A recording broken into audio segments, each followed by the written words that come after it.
As per the request of few viewers, this episode is about Geneva Convention.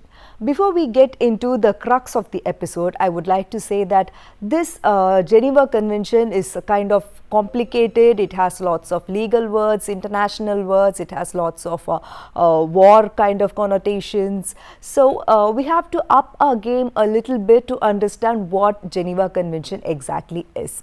I have also tried my best to simplify the Geneva Convention so that everyone could understand this.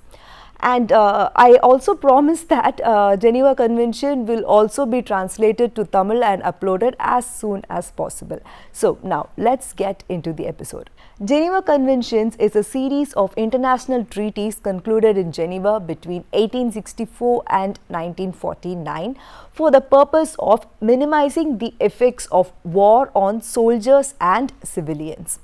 Two additional protocols to the 1949 agreement were approved in 1977. The development of the Geneva Convention was associated with the Red Cross. Efforts to regulate the conduct of war appear throughout human history, but those agreements only bound the participants in individual conflicts. The first effort at international standards came through the efforts of Swiss businessman Henry Dunant, the founder of the International Red Cross. Dunant was horrified by witnessing the aftermath of the Battle of Soliferno in northern Italy. Battle of Soliferno, which was fought in 1859, was the last engagement of the Second War of Italian Independence. Dunant visited Emperor Napoleon III in France and persuaded him to issue the following orders to his soldiers, which said, "Doctors and surgeons attached to the Austrian armies and captured while attending to the wounded shall be unconditionally released." Dunant carried on his campaign, and in 1863 he founded the International Committee of the Red Cross to combat human suffering. In 1864, Dunant invited 13 nations to take part in a conference on the humane conduct of war. The result was the first Geneva Convention, which provided for the neutrality of ambulance and military hospitals, the neutral status of persons who aid the wounded and sick soldiers of any nationality, the return of prisoners to their country if they are capable of serving, and the adoption of a white flag with a red cross as the symbol of neutrality. The 1864 convention was approved within 3 years by all the major European powers as well as by many other states. By the time of World War I, the Red Cross was a potent symbol of humanitarian relief. The first Geneva Convention had been supplemented by treaties from 1899 concerning asphyxiating gases and expanding bullets. An asphyxiant gas is a non-toxic or minimally toxic gas which reduces or displaces the normal oxygen concentration in breathing air. Breathing of oxygen depleted air can lead to death. The term expanding bullets refers to bullets that have a tendency to expand or flatten inside the human body. The Second Geneva Convention was formulated in 1906 and its provisions were applied to maritime warfare through the Hague Conventions of 1899 and 1907. The horrors of World War II added speed to press for a comprehensive humanitarian standard governing warfare. Although the provisions of the 1929 conventions were in effect and Germany was a signatory to that convention, the Red Cross and other agencies could not stop the large-scale atrocities taking place on the battlefields and in prisoner of war camps in Europe and the Far East. The Third Geneva Convention, that is, the convention relating to the treatment of prisoners of war in 1929, required that a nation or person engaged in war or conflict treat the prisoners of war humanely, furnish information about them, and permit officials to visit the prison camps by representatives of neutral states. Prisoners of war means people who were captured by that particular nation during the conflict.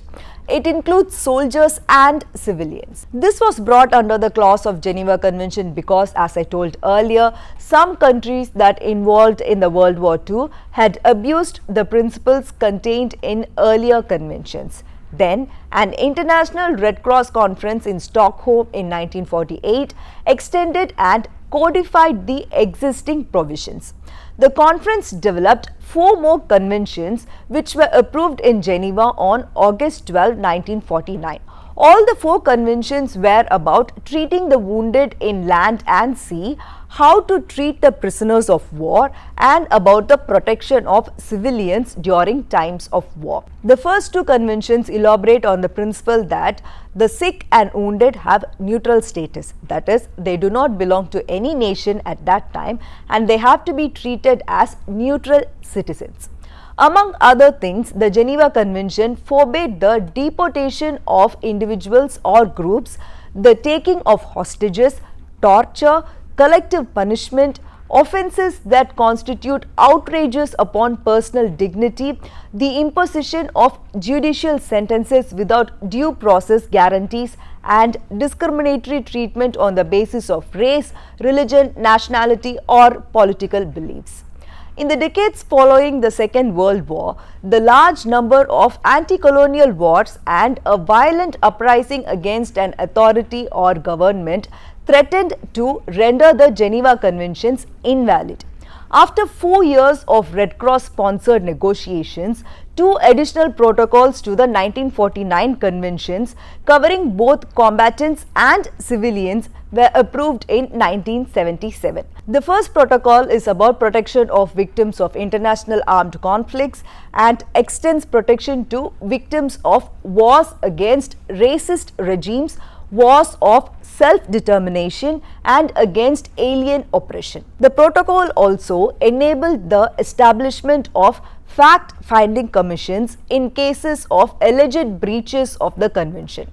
The second protocol is about protection of victims of non-international armed conflicts. It extended human rights protection to persons involved in severe civil conflicts. It specifically prohibited collective punishment, torture, the taking of hostages, acts of terrorism, slavery, and outrages on the personal dignity, in particular humiliating and degrading treatment, rape, enforced prostitution, and any form of indecent assault. The end of the Cold War, during which tensions between ethnic groups had been suppressed throughout Eastern and Central Europe and elsewhere, gave rise to a number of civil wars, blurring the distinction between internal and international conflicts and complicating the application of relevant legal rules. In a number of cases, example in Yugoslavia, Rwanda, and Somalia, the United Nations Security Council declared that as internal conflicts led to a threat or a breach of international peace and security, made the United Nations to come to a resolution on the conflicts binding on the combatants. Because of the Security Council's activities in expanding the definition of international armed conflicts, an increasing number of rules outlined in the Geneva Convention and their protocols have come to be regarded as binding on all states. Such rules include the humane treatment of civilians and prisoners of war. More than 180 states have become parties to the 1949 conventions. Approximately 150 states are party to Protocol 1, more than 145 states are party to Protocol 2, and the United States is not a party to Protocol 2, which we should bear in mind. In addition, more than 50 states have made declarations accepting the competence of international fact-finding commissions to investigate allegations of breaches or other serious violations of the conventions of Protocol 1. The importance of Geneva Conventions and their additional protocols was reflected in the establishment of war crimes tribunals for Yugoslavia in 1993, Rwanda in 1994, and by the Rome Statute in 1998, which created an international criminal court. I understand that this video was very technical with lot of legal or war or international terms, yet I hope that you would have gotten an idea about Geneva Convention. Stay tuned for the same video in Tamil. This is Nisha PS.